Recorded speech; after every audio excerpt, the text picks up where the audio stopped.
Hey, everybody, this is Joe Joseph, and this is the dailysheeple.com's Daily News Brief.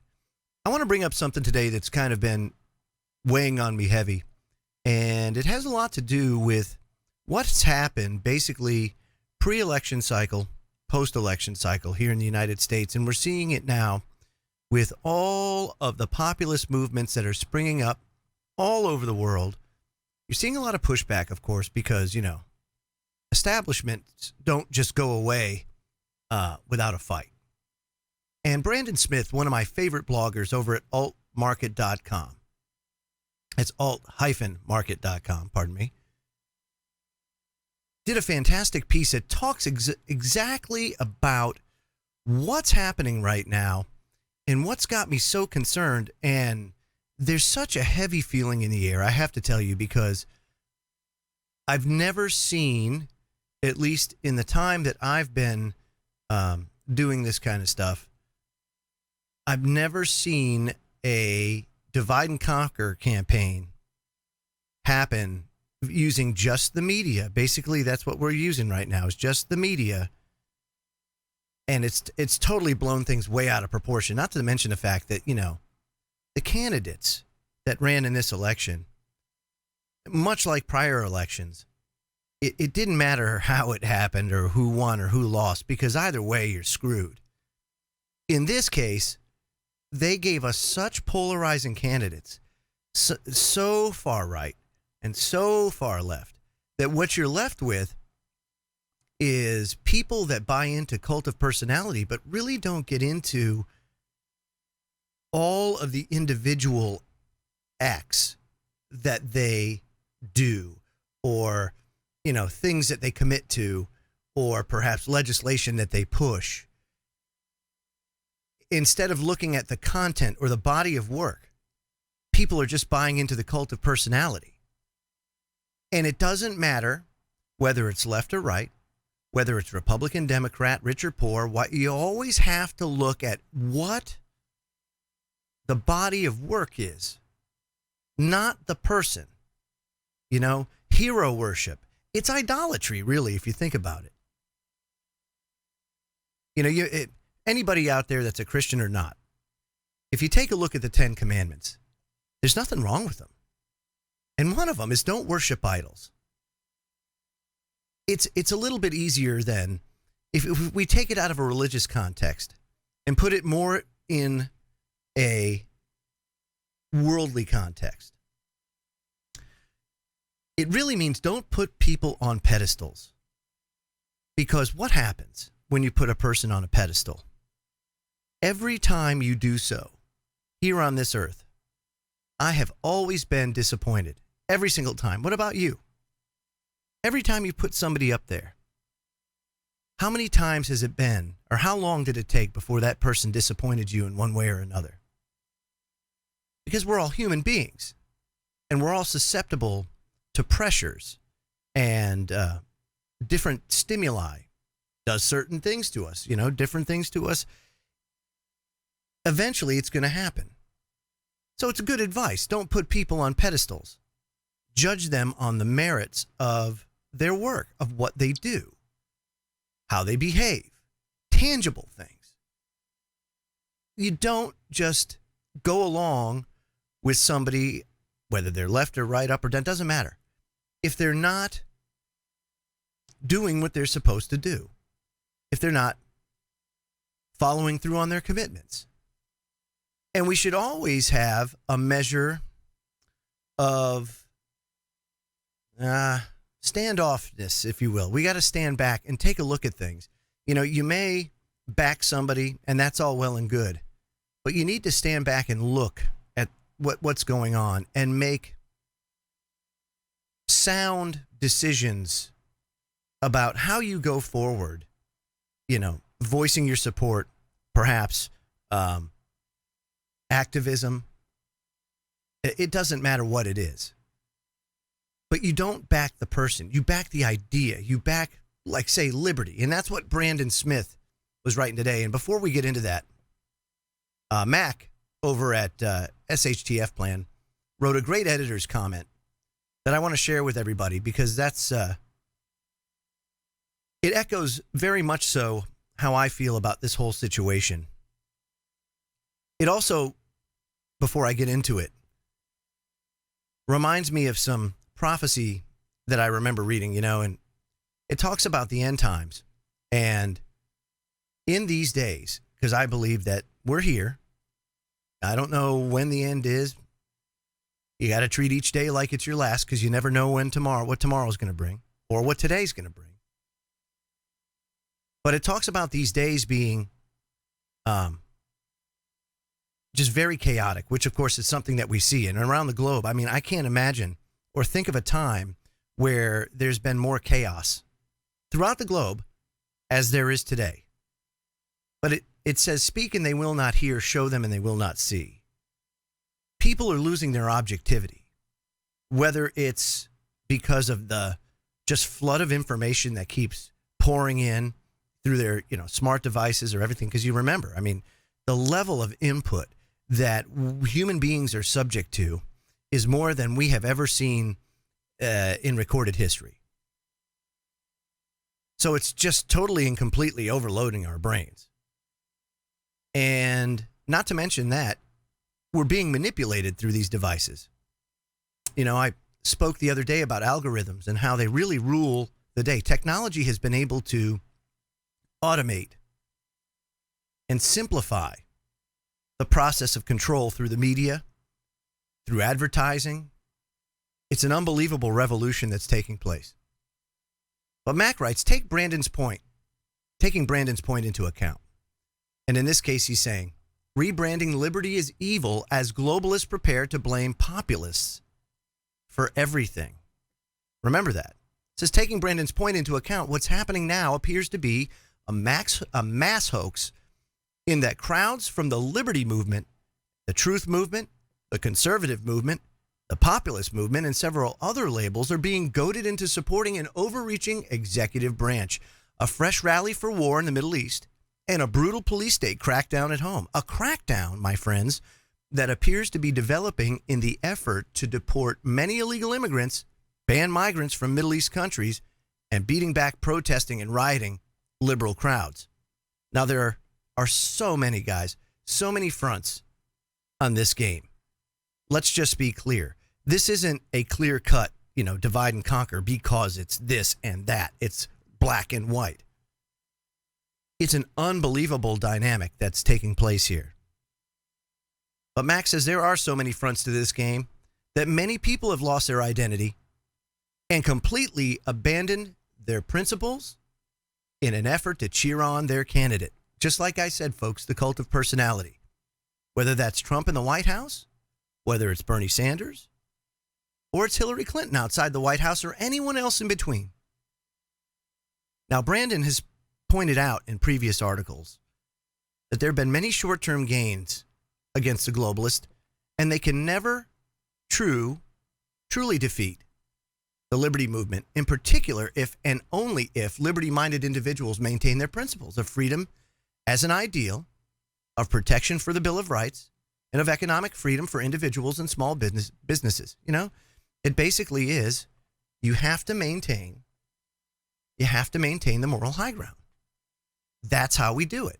And it says if people only hold on to liberty and other high-minded ideals when they advocate candidates or movements or issues, we could hardly go wrong. But on the other hand, if people look the other way to back a particular individual, their entire stance, movement, and policies can be debunked and set aside if it can be shown that people who originally advocated liberty and freedom have instead endorsed or participated in evil, in unconstitutional acts, and ultimately defeated themselves. It kind of goes like this. One shite ruins a dozen attaboys, right? That's the old saying. One bad egg spoils the dozen. So if you go ahead and do this, what happens is you back this person goes ahead and does something that he says he's not going to do. You've totally and completely just went, done. Instead of backing something like a concept of liberty, of freedom, that doesn't change. There's a set definition there. But see, backing humans, putting them on pedestals, now you got the human factor. Humans aren't consistent across the board. We're not machines. And the input is just unbelievable. So Matt concludes, he says, for those who advocate personal freedom to the extreme point of self-reliance, off-grid living, and readiness for any and all emergencies, see, those people can never be defeated as long as they live up to their principles.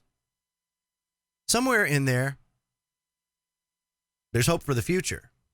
But the rest is dragging us back down into chaos and agonizing poverty and dependence, and he's right.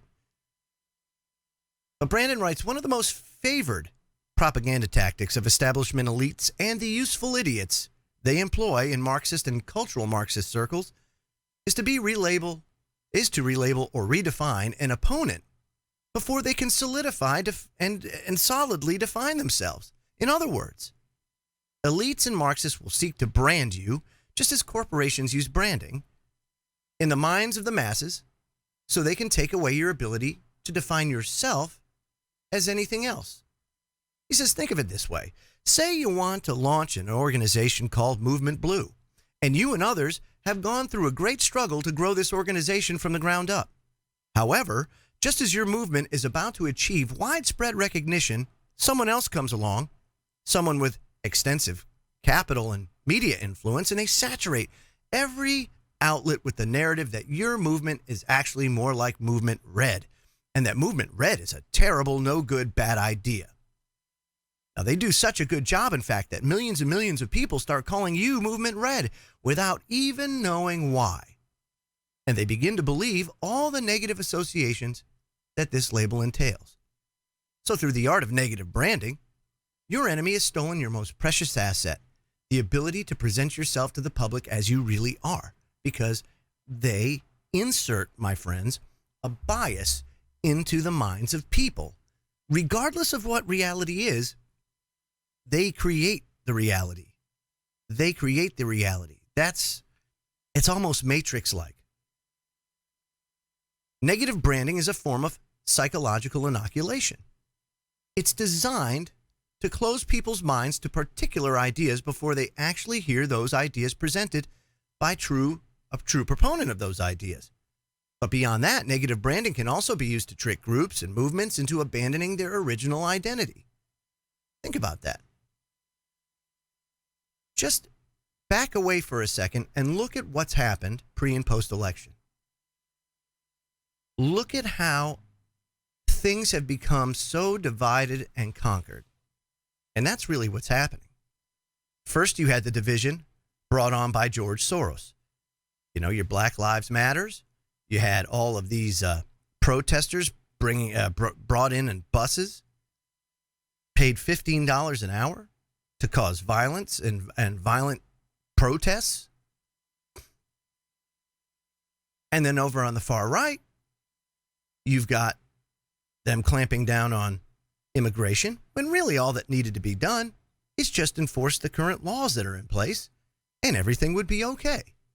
Just like 9/11. Had they just enforced the laws that were in place at the time, 9/11 could not have happened. But it was a breakdown. It was a breakdown, intentional or otherwise, and this is no different. This is a breakdown. And we can't be sucked in. We can't be sucked in and buy into this type of deception. And that's exactly what it is. We have to maintain our objectivity. And the way to do that is not to buy into the cult of personality, but to buy into concepts. The concepts, for example, like economic freedom for individuals. That's what Brandon Smith brings up here. He says the freedom from overt government interference or government favoritism for certain people over others. You know, the freedom to compete with ideas and ingenuity to build a better business or better product. You know, the freedom to retain the fruits of your labor used to be widely referred to as free markets, defined by Adam Smith. The very basis of a free market philosophy was to remove obstruction and economic oppression from the common man in order to inspire a renaissance in innovation and prosperity. The problem is you rarely hear anybody but libertarians talking about a traditional free market anymore, and he's right. Think about where humanity would be today if men like Nikola Tesla were able to take their technology and actually get it out there to the masses without it being bought up by big business, by Westinghouse in his case, or J.P. Morgan. Just think about that for a second. If they were taken out of that equation and he was able to get that technology out there, we would have free energy today. Where would humanity be if we had free energy? Endless free energy. How much more money would be in your pockets if you didn't have to pay for oil to heat your house, for electricity when you plug something into the outlet, if you fill up at the gas station? How liberating would that be? How come do you think, even though things like cars that run on water have been in existence for over 40 years, how come you think they've never made it to market? Simply because big corporations come down, they snatch up, they buy these plans, and if they can't buy the patents, they end up snuffing the person out and taking them. We've seen that time and time again. And that technology never makes it to market because they're making too much money with oil and your traditional modes of energy. And so through greed and unfree markets, and that's what it is, regardless of what anybody says, that innovation, that creativity, that renaissance that was supposed to happen never happened. And they keep us repressed, and they can capitalize on that repression, keeping us addicted to these forms of energy and other things as well. Now he says, though Karl Marx didn't coin the term capitalism, he and his followers and editors are indeed guilty of the pejorative version now used. It's always been Marxist propagandists who have sought to redefine the idea of free markets in a negative way, and the use of the term capitalism is how they did it. They have been so effective, folks, in their effort that today even some free market proponents instead refer to themselves as capitalists. And while free markets do denote freedom of the common man to pursue a better life through productivity and intelligence and merit, capitalism denotes a monstrous and blind pursuit of wealth and power without moral regard. That is huge, because that's exactly what I'm telling you right now, is that what we have today and what these people sell you as free market is not free market. It's not freedom. It's not liberty. It is not what you should have in your head as far as how it should be. This, as he says, is the magic of negative branding, and it's used in every facet of social life and geopolitics. Now, he says, before I get into the term populist, I recognize that people opposed to his position, and mine as well, will immediately spring into a tirade about how liberty and sovereignty champions brand those against our ideas in the exact same ways. And this isn't quite true. He says, when we refer to globalists in a negative manner, we are taking a pre-existing label, something that they often call themselves. And if you take any economics class at college, they use the term globalism. That's their term.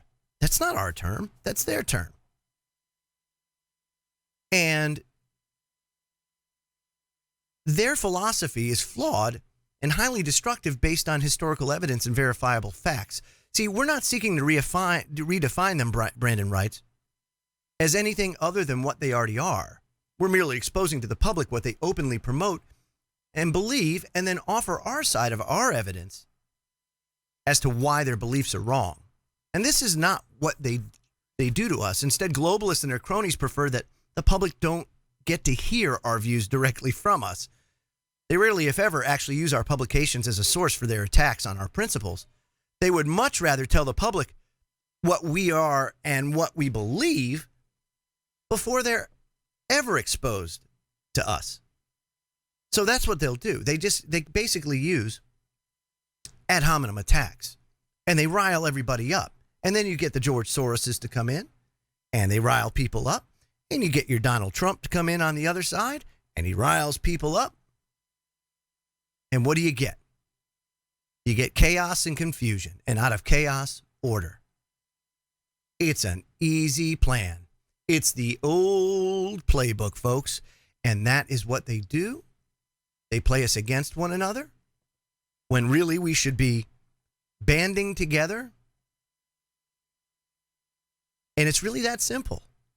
We just have to set aside the cults of personalities. All of these buying into people instead of buying into ideas, instead of buying into the concepts, buying into things that are tangible, that are concrete. Base your decisions on things that are solid, not on things that waver or people that waver on consistency, that cave into pressures. Ideas don't do that. I'm Joe Joseph. This was the dailysheeple.com's daily news brief, and I'll have one again for you tomorrow. Take care, everybody. Have a great day.